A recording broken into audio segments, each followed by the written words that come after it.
Alright guys, in this month's Disney Rewind, we're going to be talking about WALL-E, released back in 2008.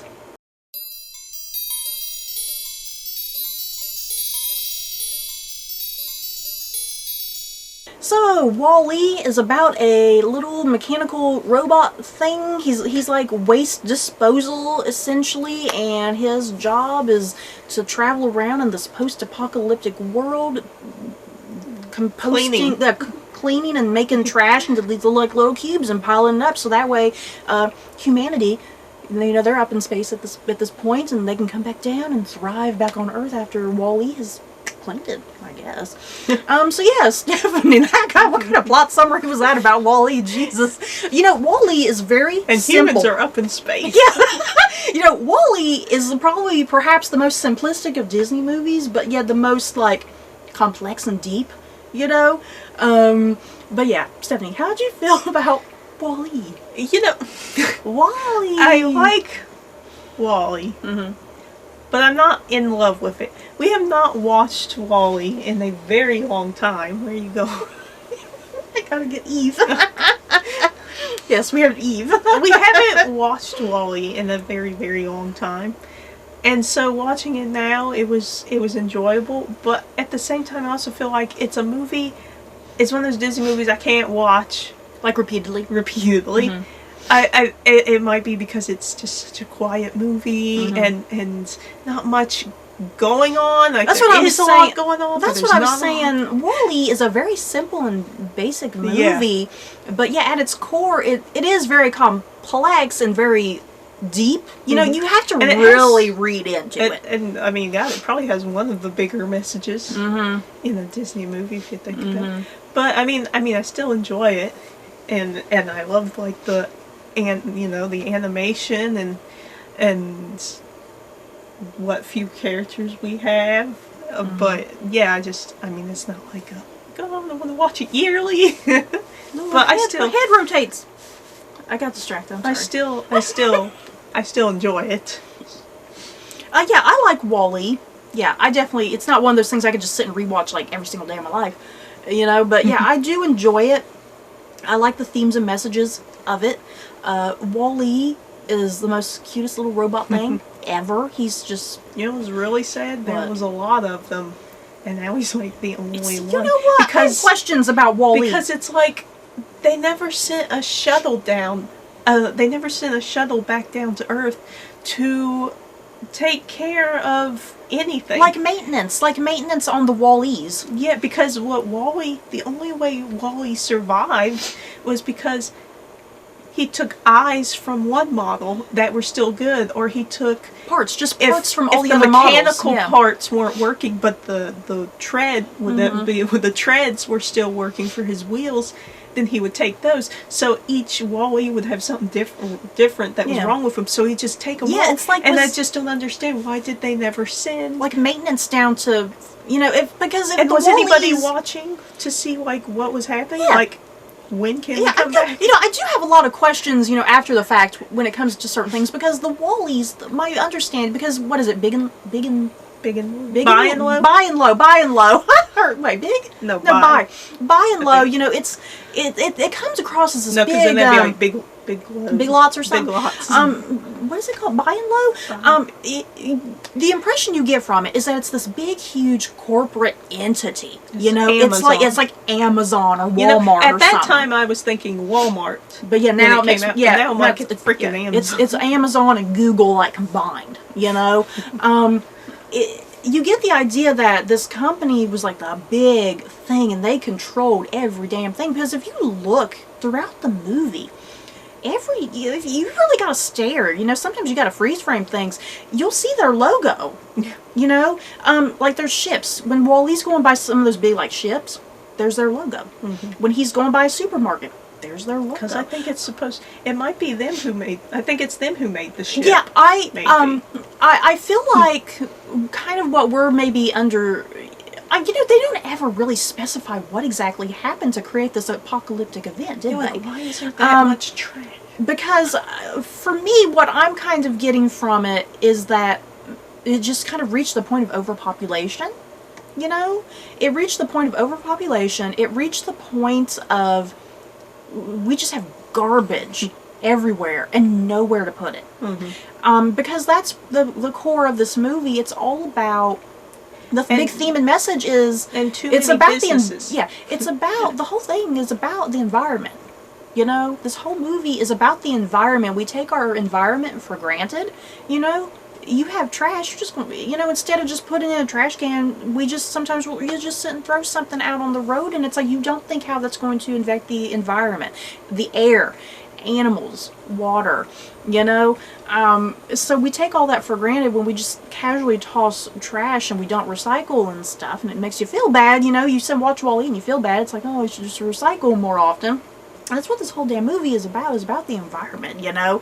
And I think it's supposed to be, we kind of created this apocalyptic world through just corruption and greed and overpopulation and destroying our planet and environment and stuff. And yeah, the Wall-E's are there to dispose of the trash while, you know, this big ship was made to send what was left of humanity, I guess, up into space.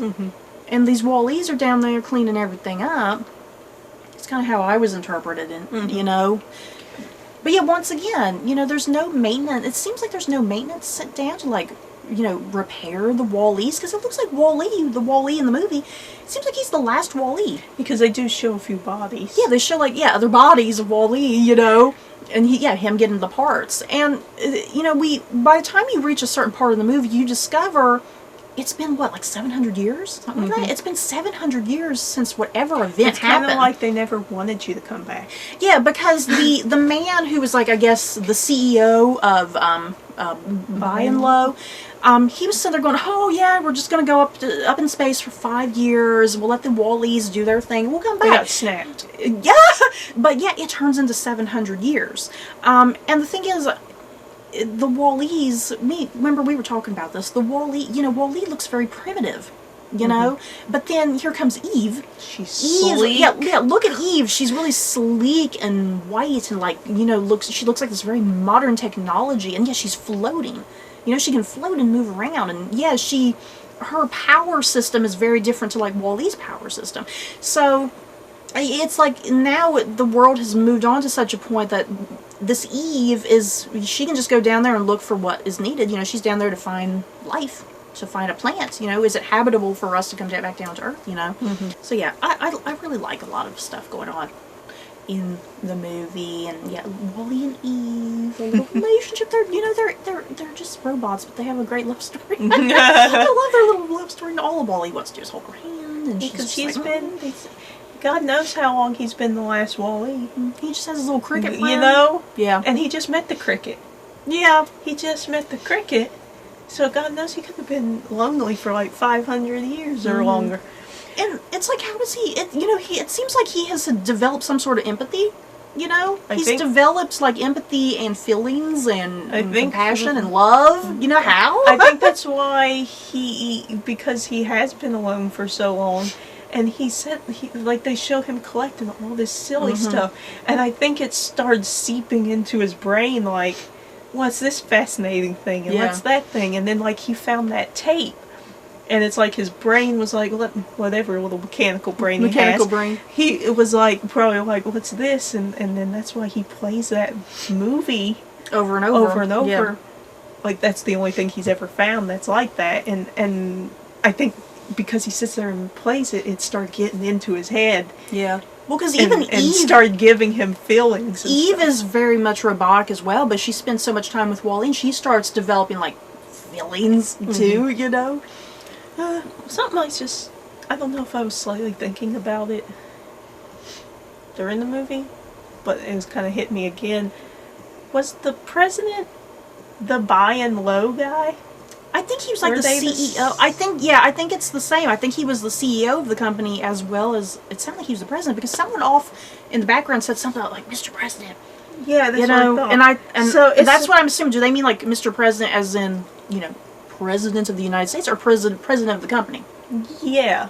You know? But why would the company president be telling people what you're to going do. to spend 5 yeah, what years? to do. Yeah. So yeah, I'm But wondering. I'm assuming, was he something to do with Buy and Low, because Buy and Low stuff was in the background, like Yeah. their logo. Yeah. Was That's what I back was. there. That's what I was saying. This whole movie. It's not only is it about the which environment. gave him more power. Yeah, it's not. to Yeah, it's not just build. about the environment. It like we said, Buy and Low is essentially representing Amazon and Google, that greed and corruption and power they have, and yeah, that even kind of goes down into politics. It seems like he was the CEO of that company. He also became president. You know, like that's how much power he got. You know, Because I think that's what happened too. Like that's why Eve was there to look for vegetation, because if that is the case, that it was the Buy and Low guy who was also the president, then there's going to be more like tearing down of habitats and stuff. Because I mean, they show that big wide shot, and there's nothing in sight. It's just buildings and dirt. Yeah. It's like, I mean, where's the trees? And then they have that little trick where it's like the Lorax. It made me think of the Lorax. Like, and the Lorax, like, save the trees. Because then everything's yellow and dusty because there's nothing to... There's nothing. It's like there's literally no trees until the end. You just see that there is a patch, like it is finally coming back. through, yeah. But it sure did take long. Through Wall-E cleaning things up, you know? Yeah. And then, like, at the beginning, they had that little trick with you thought it was buildings. Some of them were buildings, but it was just trash. Just and piles of trash. And then it showed them later, like, he starts at the base and just works his way up. So that's everything at the beginning. The world. Let's talk about the ship, the Axiom. Oh boy, this was straight up commentary. Everybody being obese. After 700 years of floating around. This is what happens after 700 years, and people are so consumed with technology and just sitting there, just looking at their phones and not doing anything else, and everything being done for them instead of them doing things for themselves. Apparently, this is what's going to happen in 700 years. We're all going to become just obese and just glued to our phones. It's like that one lady. It's like there's this pool in front of them. It's like she's never noticed this pool, and all of a sudden that monitor is taken away. She's like, "Oh, I didn't know we had a pool here." Yeah, I liked that lady because Wally accidentally hit her button on her floating chair, and then she was like, "Oh wow!" But then she saw like all kinds of stuff, and she's like, "Oh, this is amazing," and nobody else was paying attention. Wally, I like what Wally was doing because he was sitting there. Him and Eve were causing all sorts of chaos. Nobody cared. But the thing is, through some of their shenanigans, it's like they were disrupting things. Yeah, they were disrupting things, and like I said, they were opening people's eyes to certain stuff. And it's like people were finally like the captain. What was the captain saying? He was like, I wanna live, not just survive. You know, and that's all these people have been doing. And they've just been surviving rather than living. So yeah, that was just straight up commentary about the nature of the world, that our world is just so obese, and so consumed with media. And then I loved when they were all like cheering for Wally, like all of a sudden Wally's name spread throughout the ship. I like that the real villain. Well, I don't know if you call it the real villain because the real villain is Buy and Low, but the villain also was that computer system, running everything, which was probably created by Alexa. It's Alexa, or Siri or something, Once again, something created by what, Amazon and Google or whatever. Amazon's gonna be like, what the heck? Yeah, I like that the big villain was in that robot creature. The captain's like, I'm taking control of this ship. Because it was put on autopilot. Yeah, and autopilot meant that computer program was going to take over everything, and I think that's probably when it probably was never always on autopilot. It probably wasn't until a certain point. It probably adapted. Somebody, because Wall-E and Eve adapted, so that autopilot probably adapted too. So then it was like the captain just didn't give a crap no more, and then all of a sudden, autopilot has never been taken off. Like the captain, the captain has kind of just been not really a captain. And all of a sudden he's like, wait, I'm the captain. I should be taking control of things here. Because the captain doesn't even know nothing. Yeah. He didn't know the word manual. Yeah. But then kept calling it Manuel. and then he was asking about Earth history. Yeah, like the other computer program, because there was a different computer program that was like nicer. And he was like, what's seeds? And then that led him down to like what's more soil. It was all connected to each other. It's like he was really only captain in name only. He was just as ignorant and naive as everyone else on the ship. It's like he was trapped up there, because I feel like he never left, because it was like a a chute that went up to the captain's quarters. Yeah. And it's like, I feel like he never left there. Like, he just stayed there. Yeah. Like, he didn't even wake up till 10. Like, the only thing he does is when he said he didn't make his morning announcements, and it was already, like, noon or something. Yeah. And so it's like, that's all he does. I'm just curious, because was this spaceship it? Or were there other spaceships out there? Because everybody on there had American accents and voices. You know, you didn't hear any other voices or accents on the ship, did you? Mm-mm. So it's like, was this just the American ship? Is there like one for the UK? Is there one for Australia? Is there one for Africa? You know, are there other ships out there? Or is this it for humanity?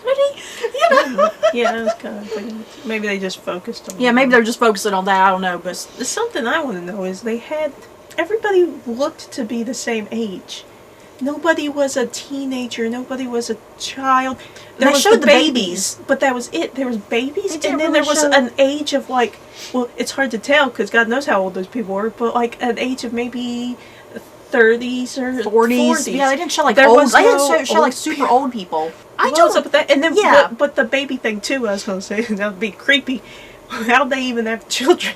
Yeah, where were the children coming from? Were they just totally engineered as well? You know, because everything on that ship Or do seemed they engineered. just, they take something from someone and that, and Once again, engineering it. Yeah. Engineering it together. and they're, because like everybody was just And floating around yeah, the chair. because I was having questions about the life expectancy, which didn't make no sense, because if people were getting this obese and lazy, it just seems like life expectancy would be shorter. But yeah, when we were looking at, because, you know, they had the pictures of all, you know, there wasn't really that many captains considering 700 years had gone by.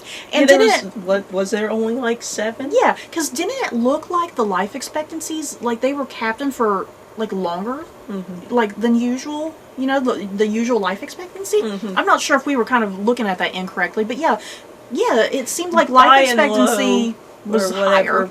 probably made some magical serum Some. to not age. Age or something, I don't know. Maybe we're not supposed to think. Maybe that we're not supposed to far. be thinking about age. But I mean, it stands out. Like, I wasn't thinking about it yesterday. It hits me now. But yeah, I'm Yeah. like, everybody looked the same. Because, yeah, everybody looked the same age. Because I didn't even think Everybody about was that. the same weight, and Yeah. they all looked the same. I didn't even think about that until like the little babies popped up. And then it kind of occurred to me, I was like, okay, wait, here's some babies, but where's the old people? And even the babies were in floating chairs. Yeah. So, and the babies were already fat. Yeah. So Stephanie, what are your thoughts? What are your final thoughts here? How would you rank Wally on a scale of 1 to 10 Mickey years? Big questions. Maybe an 8. Maybe an 8. I feel like going lower than 8 is disgraceful to Wall. Maybe about an 8.5. I don't know. For me, I don't know. I don't know how to feel about like Wally. It's like the way it says. It's like I like it. Yeah, I really enjoy it. And I like all the stuff in it. Yeah.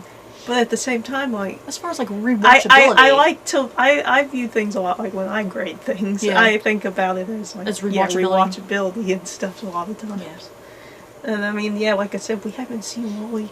It's been more than 10 years This movie, since we've seen Wally. in some ways, because you know, they made Wall-E and Eve, you know, to appeal to children, you know, but really the movie is more for adults, I feel like, you know, in order to understand a lot of the big concepts and messages going on, you gotta be a mature viewer to understand. And because there isn't a lot of talking, yeah. it is more about you looking at stuff, you 'Cause using your own brain. Yeah, a lot of and stuff. looking at Yeah, a lot of stuff. stuff with this movie is very visual. You know, I could see kids getting cranky. Yeah. Because, you know, in the commercials, they showed, like, the funny stuff With Wall-E. With Wall-E pretty much on Earth, Yeah. really. They never really showed nothing in space. They showed him up there, like, when he was touching, like the stars or something.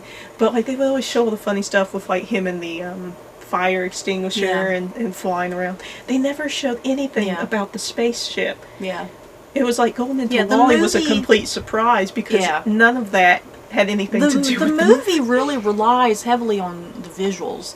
You have to really read into what you're seeing there on Earth to kind of understand what has... And you literally got to read, because, some of the stuff, you have to read it and be like, oh. Yeah. Like the captain stuff, like reading those dates. You have to really pay attention to the little details to understand, and because you're not given backstory, you know? You are given the backstory through the visual medium you're given, you know, which I kind of like. So yeah, I can definitely see, because I want to say we went and saw this movie and there were children there, and I feel like some of the children were getting really cranky. You know, I want to say we saw, I feel like I remember seeing this, and there were young kids in the audience and they were getting kind of cranky and restless, you know, during a lot of those moments where it is really deep, you know, and quiet and there's not much going on, you know. But then yeah, when Wally and Eve were doing like silly little fun things, the kids would perk up. Yeah. And that's why they have those cute voices, I think, too, to really like, you know, be like, oh, I like that. So is that it for our thoughts and feelings, Stephanie? I think that's pretty much it. I mean, as we said, the movie's very simple and basic, but yeah, really deep at its core when you read into it. And yeah, overall, enjoyable. I don't think it's one of the best Pixar movies. You know, I definitely wouldn't put it up there as like my favorite Pixar movie, but yeah, it's still a gorgeous looking movie. You know, the visuals are amazing. I like how they incorporate like some live action stuff in there a little bit too. You know, through some of the video footage. So that's it for our thoughts and feelings on Wally. In the comments below, I like saying Wally. In the comments below, have you guys seen Wally? Do you love it? Do you hate it? If you hate it, that's okay. Just let us know your thoughts and feelings down below. So that's it for this video. Don't forget to like, comment, and subscribe. And if you like this video, you may like these other videos. Bye, guys.